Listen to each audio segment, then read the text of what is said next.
Well, I'm really excited to invite our next guest speakers, Mamoon Hamid and Arvind Jain. I don't think they need any introduction, but I will do some. Arvind Jain is the founder and CEO of Glean, and one of the fastest growing enterprise AI companies in the world. Before Glean, he spent over a decade at Google as a distinguished engineer working on search, maps, and YouTube. Mamoon Hamid is the managing partner at Kleiner Perkins, the firm that backed Google, Amazon, Green Tech. So yeah, please help me in welcoming them. Moderating them will be Mubarak Imam, one of our closest advisors. Thank you. I was curious if you want to start by sharing something about each other that you know, but the audience might not know, to help them know you better. About each other.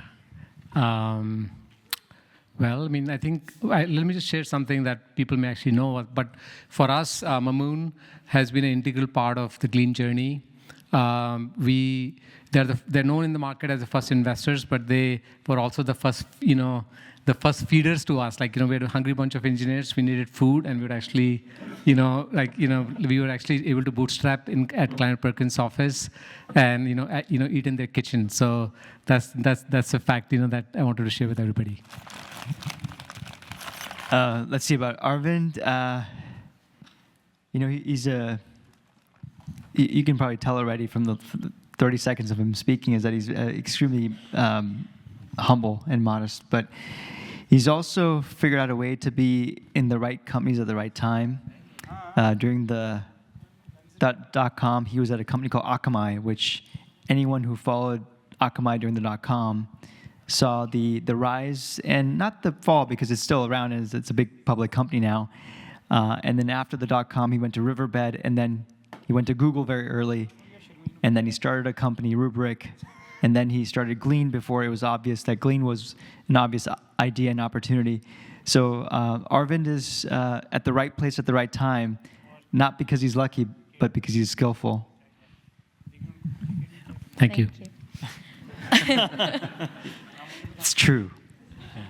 So, Mamoon, you were born in Lahore and grew up in Frankfurt. And back then, immigrants were still relatively new in Germany. And I was curious if you could talk a little bit about what it was like to grow up as a teenage Muslim boy of Pakistani origin in Germany.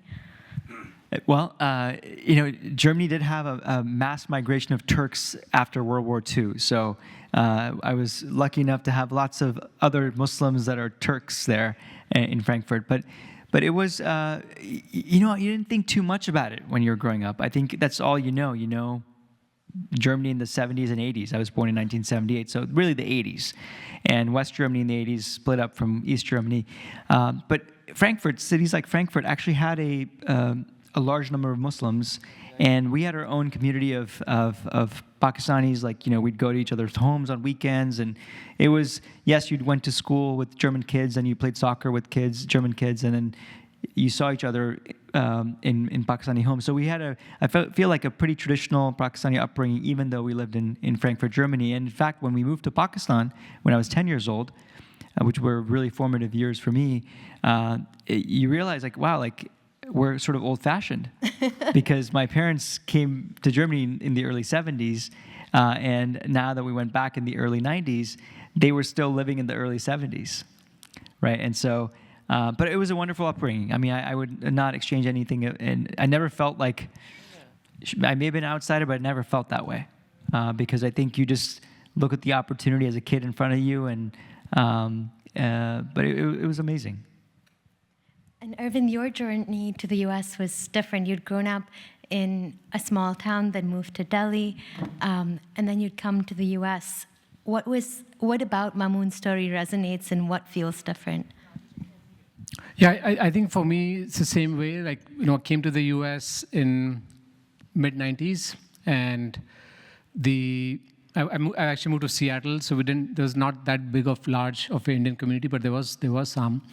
And we would do the same, you work I was also in school, so study, and you had, you work with, study with Americans, everybody else. But then there was always, this, the other community of my friends, like most of them, having immigrated from India. So I think very similar, like, to your experiences. I never really felt that I was out of place. In fact, actually, it felt like US is kind of like felt like the best of all the worlds. Like you get to actually still spend time with people of the same background, but yet you get to enjoy like some of the new things you get here. That's wonderful. In case the crowd hasn't noticed yet, both of them are incredibly humble people. And I'm really curious if you can talk a little bit about your values. Which ones of your immigrant values have you held on to, and what new values have you adopted living now in the US? Yeah, as an immigrant, my parents to Germany, and then me further to America, there's always this, you're trying to play it safe. You're just trying to make it enough to support your family, support your parents, make a life of your own. And I think it's great, and many immigrants live that way. But I think once you get to Silicon Valley, your mindset really does change, and you feel like you have to go for it, and really go for I'm not sure what the American dream is anymore, but what I perceive to be the American dream, really the Silicon Valley dream, which is to think big, that anything is possible. And with your talent and skill and the air that occupies Silicon Valley, you can do anything you want. And I always say that in Silicon Valley, ordinary people do extraordinary things. And I think that's something that, as in sort of the true immigrant mentality that I probably shed, was that anything was possible. And I think we do see it here in this room, all of you, and what immigrants can do when they have sort of meritocracy and capital and other talent around them. You can build some pretty incredible companies. And I never really thought of me possessing some immigrant characteristics. Like I think, like you don't think like I don't think anybody thinks like oh, I'm an immigrant, I need to actually work this way or that way. But I think there's certain things that you sort of have in your mindset. Like you've come far from from your home. You want to make it big. You want to succeed. And for that you have to work hard. And so those are the things that I've actually always sort of kept with me. I've kept working hard, like even if I don't need to. Because I think like that desire to win, that desire to succeed and prove to the world, like sort of like I think is one thing that drives me. Thanks. There's a question that almost every admit to the business school here answers, which is what matters to you most and why. And I'm curious what that is for each of you. Actually, sorry, I missed what matters to you most and why. What matters to you most? Well, I think like in the context of work, or even like personal life, I think the now, like I guess this answer changes, I guess, for everybody, like as they get older. For me right now, it's about like the most important thing for me is to actually have this feeling of, well, number one, that I'm having fun in doing things that I actually like that I'm doing, and number two, that I'm actually making an impact, because it's still like that feeling of pride of making an impact actually is very satisfying personally to me. I would say what matters to me most is it starts with faith, then it extends to family, and then right after that it's Arvind. It's the people that I made a commitment to, my founders, the CEOs I work with, that I'm there for them day and night to serve them, to be at their disposal, and it's my work really, my craft, my passion, which is to work with people like Arvind. And Arvind, since you're on that list of people that matter most to Mamoon, you talked about in one of your earlier interviews that you felt a deep connection or a deep personal connection. What about Mamoon drew you? This is like therapy. Yeah. I don't think I've ever told him that. So he will hear it for the first time also. When I was starting Glean, the idea itself was something that I think everybody rejected. we're building a search product for businesses, and everybody else who tried to do that before us had failed. And so it was not an interesting idea. It was not a new idea, but it was a big problem, and it meant to me personally something that I felt would really change how people work and make them happier. So I wanted to do it, and when I met Mamoon, the first thing that I got from that conversation was empathy, understanding me and why I wanted to solve it, and actually that belief. And I think I could also tell that he really was not really thinking about the idea as much as he was thinking about would he want to partner with me, which was I think important to you. And I felt that so that was an important thing for me, to actually have that personal relationship, that we're going to grow over time, have somebody who believed in what I wanted to do, and then I think the other thing was the way these things work is when we meet for the first time, we actually talk to a lot of people who we know in common. And we learn about each other through that sort of common network, and what I learned from that was a lot of great things about Mamoon, which we've seen now over the last 7 years of partnership, that continuous support. You can always bank on him for any sort of challenges you're going through. We'll have that support individually also, as we go through the struggle, and they're going to be, a partner for us, for the long term. So these were, and then of course, I feel that comfort. This is one of the, we are in the Indo-Pak forum here. I think it's sort of odd, sometimes, there are tensions, challenges, between two nations. But of course, I've never seen any tension or challenge, between two individuals, from these two countries in the subcontinent. And for me, I felt, that connection, anybody from the subcontinent, you feel we have somewhat of, shared values, upbringing, and it just, creates an extra comfort, which is why we actually launched into a partnership. And Mamoon, I remember you mentioning that nearly 50% of the founders that you've funded are Indian or of Indian origin. What do you think, and I think Arvind shared a classic example of one of your strong traits, which was empathy. What have you sort of done to win the hearts and minds of founders, or especially Indian founders, where sometimes there might be that tension initially that's subtle, but to sort of put that at ease? And what can we learn from that more generally in how people live in the two countries?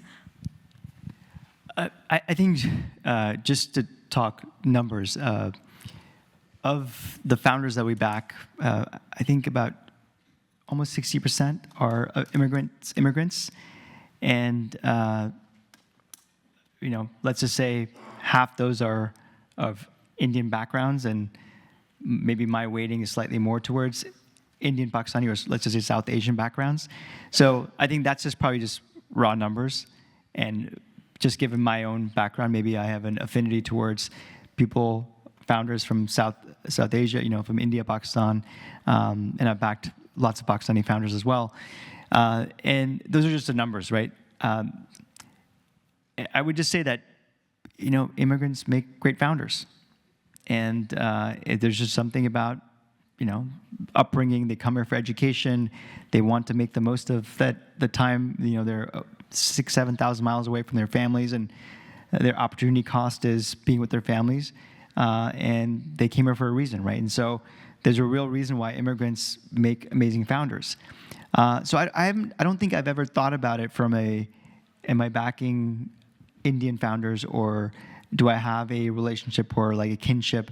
Of course we have kinship. We share very similar values and language and arts and media, culture, and so there's so much that's shared. And my job is to capture not just the minds of these people, but it's also the hearts, is to make sure that they feel like I'm going to be a great partner for them. Our mission at Kleiner Perkins is to be the first call for founders, and I can only be the first call for founders if they feel like they can relate to me, or I can relate to them and understand them and empathize with them. And so I think there's something to be said about having shared values and shared upbringing and shared mission. And so I think that naturally manifests itself into, about half the founders that I work with are of Indian descent. That's great. And are there any areas you avoid discussing that you guys obviously have a very deep partnership and friendship? I'll start. I don't think we've ever discussed politics. Yeah, we haven't. I think we actually, well, if that's the question, like what we don't discuss, I think we almost discuss nothing beyond, I think we're too focused on work. Like that's most of the times, just only talking about, how to make the product better, how to, succeed more as a company. I mean, that's that's a lion's share of what, our partnership is like. But of course, we do, yeah, I don't know. I guess I should just also admit that I probably don't have other topics to talk about. I'm not. Mamoon's probably happy. Yeah.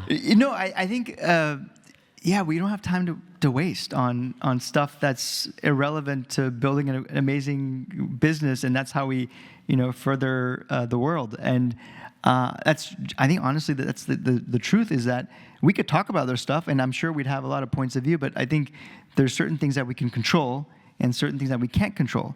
The things that we can control, we work on really hard, right? Yeah. I think I think I should just share. I think there's this thing about what do you know about each other that other people don't know, and I think I should just mention on the concept on this idea of what do you talk about. I mean, the complaint that I get at home is that, or from all my friends, is I just don't talk. Because I think I guess that's part of I think sometimes as an entrepreneur you just get singularly focused on how are you going to succeed, how are you going to actually bring a great product to people, how are you going to add value to them. So yeah, it does dominate most of our conversations. On the latter, I was just going to say I'm married to an entrepreneur, and so that resonates very deeply on a personal level. Yeah, even I think with your husband, I don't think we talk politics ever. I don't think you want to start talking to him about politics, Mamoon, but that's a whole separate topic. Okay, all right. Well, and by the way, I also have a word limit. My wife's sitting here in the audience, and she says by 8 p.m. when it's time to just have a conversation with her, I've run out of words because I've been talking to Arvind. So Arvind, you've had an incredible storied career. Switching to work and business. At Microsoft, then for over a decade at Google, founding Rubrik, and then starting a historical company like Glean. I'm really curious what motivates you. I think ultimately I think it's as I was saying before, I actually prioritize meaningful time spent as my key metrics. So enjoying building things as I'm fundamentally a builder, engineer. So getting to build things which are fun to build. Working with people who you enjoy working with, and then also making impact. Sometimes it's a luxury to actually talk like that, to actually be in a position where you can choose, what you get to work on, and you can choose to make impact. So I'm cognizant of that, but I'm fortunate to be in that position. And so today, that's fundamentally what drives me. We want to actually do something, which we're going to be remembered for. Do something which is going to actually make all of our lives, mine, yours, everybody in the audience, how can we sort of fundamentally create technology that changes, how we live, how we work. And I think, and we know with Glean, the reason we started Glean was exactly for that same reason. I was one of the founders of Rubrik, as you said, and the company was growing, it was very successful, and most of the people told me that, you're the most stupid person that I've seen, who would leave a fast, growing, startup, that has all the success. It's so hard to actually create success with a startup. So why would you actually go and pick a problem that everybody has failed, and you still want to do it? And it was the same thing. I felt that we could make bigger impact, with this. It was a really large unsolved problem. Nobody can find anything, inside their workplaces, and so I felt that we'd make bigger impact, and sort of make work more fun, more productive, and so that was the reason there. So it's always been the key motivator for me, making impact. And Mamoon, what do you see in repeat founders that you don't see, like repeat founders like Arvind, that you don't see in first-time founders? Repeat founders obviously have been through most times a failure, and more than likely they've failed in their prior startup, which is why they're doing another startup, and they learned a lot of lessons from those failures. So they sort of short circuits that 0 to 1 phase of the things around company building, what kind of people to hire, what to do to get the product market fit. So certainly, like, they have that experience. The other, if you're like Arvind and a very successful former founder who's starting another company, what you get then is a very built-in network of people to recruit from. And I would say when we decided to work together, one of the things that I'd been thinking about the problem of Glean for many years prior as well, and it struck me that Arvind, with his background, especially in his search background, that building a search for all the work knowledge would be something that he could accomplish, not by himself, but he would be able to recruit the kind of people who could solve a deeply technical, hard problem because of the people he knew from his prior successful company. And so that's something that I knew that if they built it, the customers would come. I fundamentally believe in the market for what they are building to exist. And it was really a function of Arvind's ability to recruit a great team, which I think he literally hired, the first 5 very senior people in 2 weeks of starting the company. Yeah. Mm-hmm. Yeah. I think it was easy because the problem is so exciting. Everybody wants to, think about Glean today. It's a place where you go. You can ask any questions that you have. You can give it any task that you want to complete. And Glean will use all of the wisdom of the world's knowledge and your internal company's data and knowledge, the way your company works, all of that information to actually go and do answer your questions or complete your tasks. So that's like, it's kind of like magic. And people like creating magic. So it was quite easy for us to actually recruit. In fact, many of the early people that we hired at Glean were all people who actually told me no, they didn't want to actually join me in my previous startup. I'd worked with them, like for example Tony, he said no to me, I don't want to work on security and systems infrastructure that we used to work on at Rubrik, but he was excited about building a product that everybody that he knows could use. It's so exciting, like you said, both the problem and also just what an exciting time to be alive in tackling some of these problems.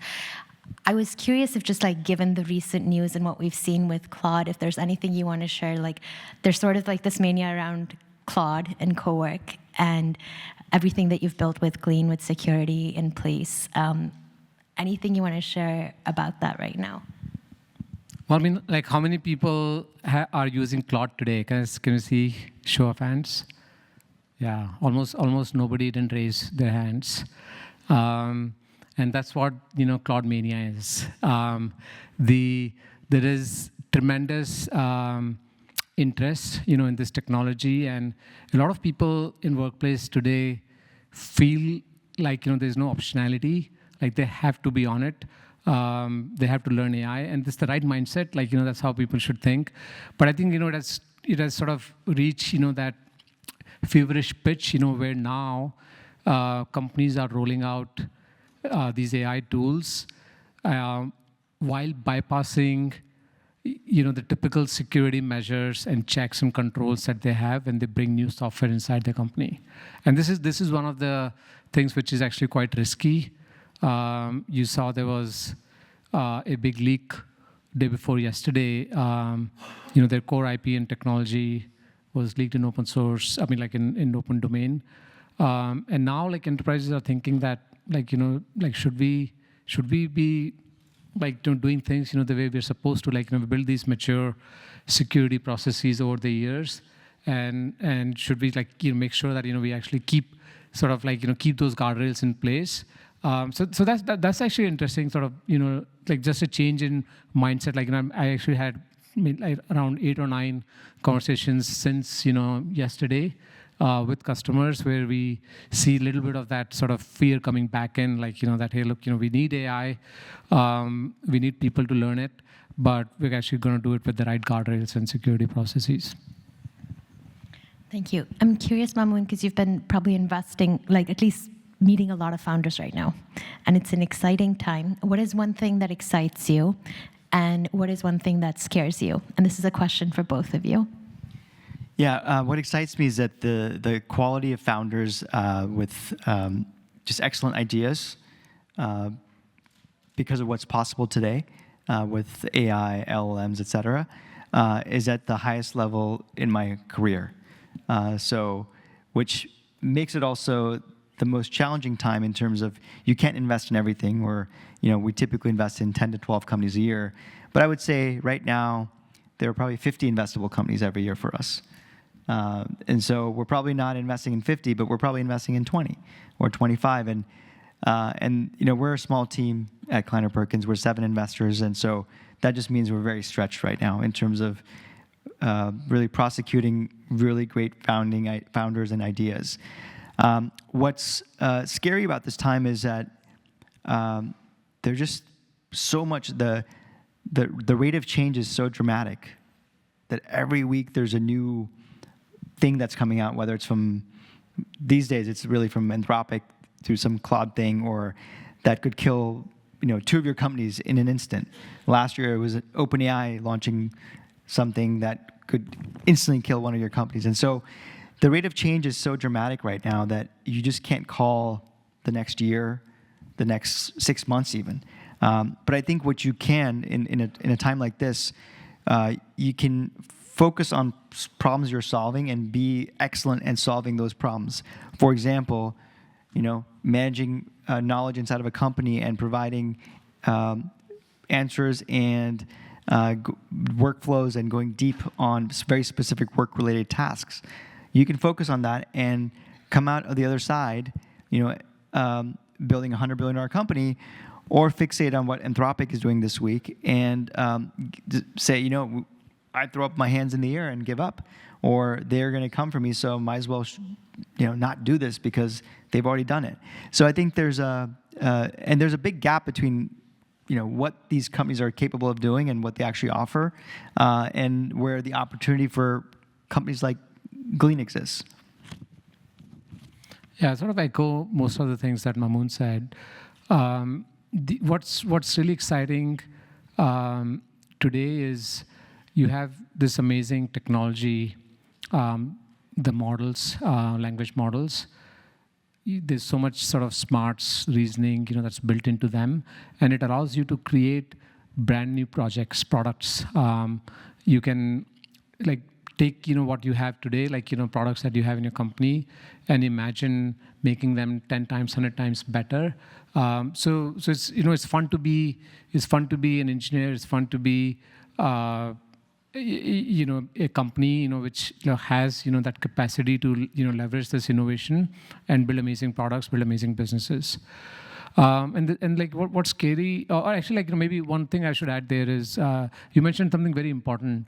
For those who want to be entrepreneurs, you may you may actually start to think that, well, the model companies can do everything, and any idea that you think of, you sort of come to this realization that, well, I could just go and prompt a model and can build that application or that system, and so what's really my value, and should I really be doing anything? And I would say that this time today is while it seems like there's a lot of capabilities that these language models have, and it's hard to sort of figure out what you can build on top of it, but that's not what your mindset should be. This is the time where I think fortunes are built. This is the time when there is, you can imagine any domain, any problem that that you can think of, you can actually solve it in a new way, a better way. And so there's never a better time to be an entrepreneur than today. What's scary about the current times is just the instability, this feeling of the playbook of building a company has changed. You cannot actually follow a systematic plan of like, go hire a team, build a product, build a business, build a sales team, market in a particular way, and now you build some technology and some core IP, which is going to sort of like create a long-lasting business. That thing is gone. There is no moat. There is no like whatever you built in the last 5 years probably can be built in the next 5 hours. With AI, like, that's the kind of change that we're going through in the in the industry in some way. So you have to sort of like the model of like how you win, how you succeed. It's like you have to be like really be alert at all times. And it's a feeling that for us like who've worked in the industry for decades, it's a very unsettling feeling, and you feel like you just don't get to relax like for even one moment. And so that's the scary feeling. Like I'm waking up in the middle of the night, feeling like okay, like we're gonna get killed because of we can't move fast enough, or everything that we built is no longer relevant. But then you have to sort of remember that everybody's going through the same thing, and like it's just a different world. And you just like if you keep fighting, you will win. So just the last question for you, based on this level of uncertainty, and then we'll open it up for Q&A. The world is going through uncertainty, and especially in the global south, where a lot of these jobs were the typical model of like either outsourced firms, et cetera. If you were to advise one of those governments right now, sitting in the valley where you see the rate of change, which many of those governments may not appreciate, what would either of you tell them? Yeah, I think AI is the great democratizer, right? Because just like some of these countries, people move from not having any technology in their homes straight to mobile phones and broadband internet and access and Khan Academy on their phone. I think in the same way, like you have access to a very powerful developer, lawyer, doctor, all that, and how do these countries utilize that superhuman capability to advance their economies?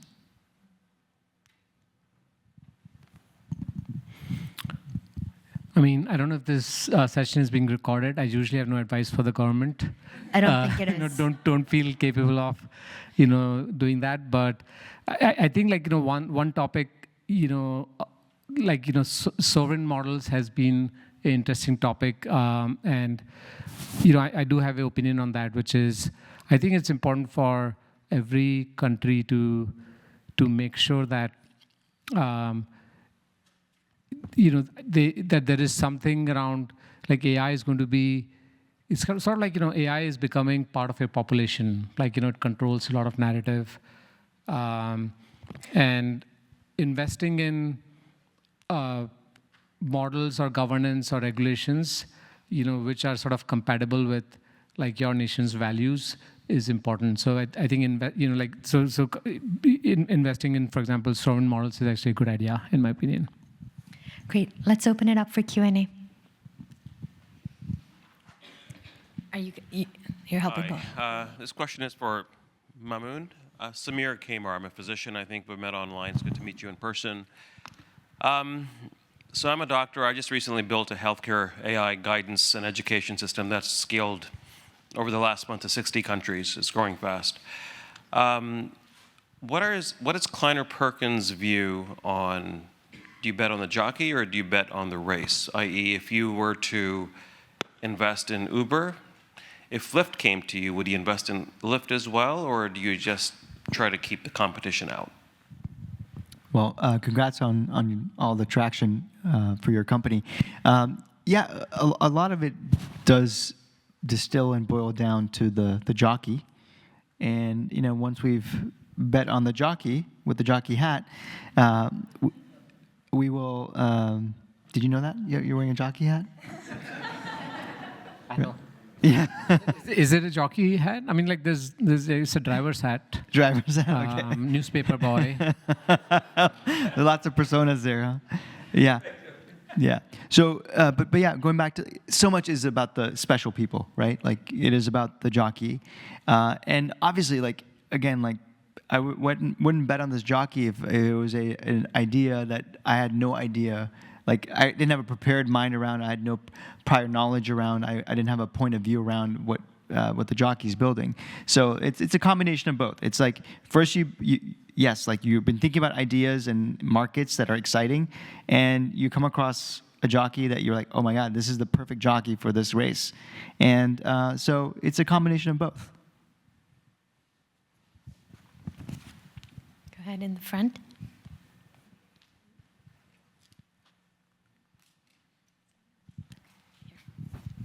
Hi, thank you. One quick thing about incentives, I wanted to say about incentives is governments. On the government level, it might be difficult. I think helping people self-govern. I'm an advocate of, but I had a question. How do we incentivize capital from one country, we're talking about Dosti, to meet founders in the other countries? So like, how do we incentivize cross-border investment? The solution might be sitting across the border because the problems are similar, pain points might be similar. Yeah, I mean, I think I don't think it's a secret that if that was the case, then we would have the largest economy collaboration in the world, right? Economic collaboration, that is, both in terms of natural resources, in terms of people, definitely would be the most people in any economic collaboration. So I think this is where truly politics comes into play, right? I can't even fly to India right now. Yeah, so, and Arvind probably can't go to Pakistan. So that's like, that therein lies the essence of the problem.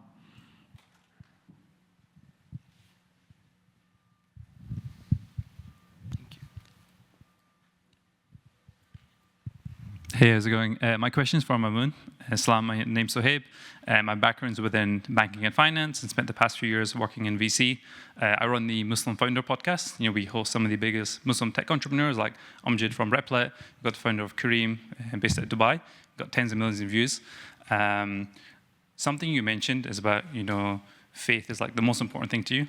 And I've heard you talk about other podcasts about how you recently went to Hajj and the experience that had on you. Something I've always struggled with, like being within the industry, is that a lot of stakeholders, might not always fully align with my values, whether it's LPs, whether it's founders, whether it's other investors. I know you kind of touched upon during this conversation about you try to keep politics and things like this out of your own conversations, but unfortunately, it's not the case for other people within the industry, and I think specifically within tech and VC, it's a very vocal point to talk about these things. How do you navigate that yourself, and given it may conflict with your own values? Yeah, I think the way I approach it is I show up as who I am, and if people recognize that is my value system, that is rooted in my faith, that's great. And if they don't put one and one together, that's fine too. But I think it's, I just want to be myself. And if it's recognized that it's because, I have a guiding light that is my faith and my belief, then that's great. But I don't necessarily wear any of that on my sleeve. And I never have, and I feel like that's just how I want to show up. And it may be different for other people. And I would say there have been times in my career where I felt uncomfortable. I think all of us have probably felt uncomfortable because of our customs or our, it's Ramadan and I'm fasting and I'm at a work dinner and everyone's eating and I'm just waiting and waiting until it's 7:54. Early in my career that was slightly awkward but then it's like, you know what? I'm just waiting. I'm going to wait until I can eat. And so and that's maybe how sometimes people will, but now I think people are like, hey, you must be fasting and I'm not going to drink water. And I feel, no, you live your life. We're in San Francisco or in the Bay Area. You shouldn't adjust your lifestyle because I'm fasting. And I appreciate it, but it's not necessary. But back to your point, your question, I'm not trying to give you any advice, but it is like, my advice to me is just be my authentic self and And I'm not trying to avoid conversations, difficult conversations or political conversations. And what I love about Silicon Valley is generally that, we all coexist. And even if we disagree, we can agree to disagree. And I think the world is not homogeneous. We are very heterogeneous here, and it's okay. I think even different political points of view are totally fine. And I think we get too wrapped up around the fact that we all have to agree on even small things and very big things. Thank you. Do we have time for one more question? Okay, I think we can take one more. Do you want to go?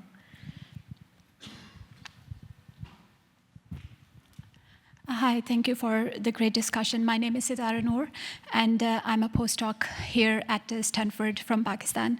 I work on international security issues, closely focusing on nuclear security and stuff. So my question comes, you will get the drift of my question. Comes from the impact of AI on international security and the ethics of the end users, or the responsibility of the end users and its impact on the global security issues. Because Mamoon, you rightly mentioned that AI is the great democratizer, right? And it has actually democratized the perpetrators as well. Somebody with a small, mobile set with an internet can actually create havoc.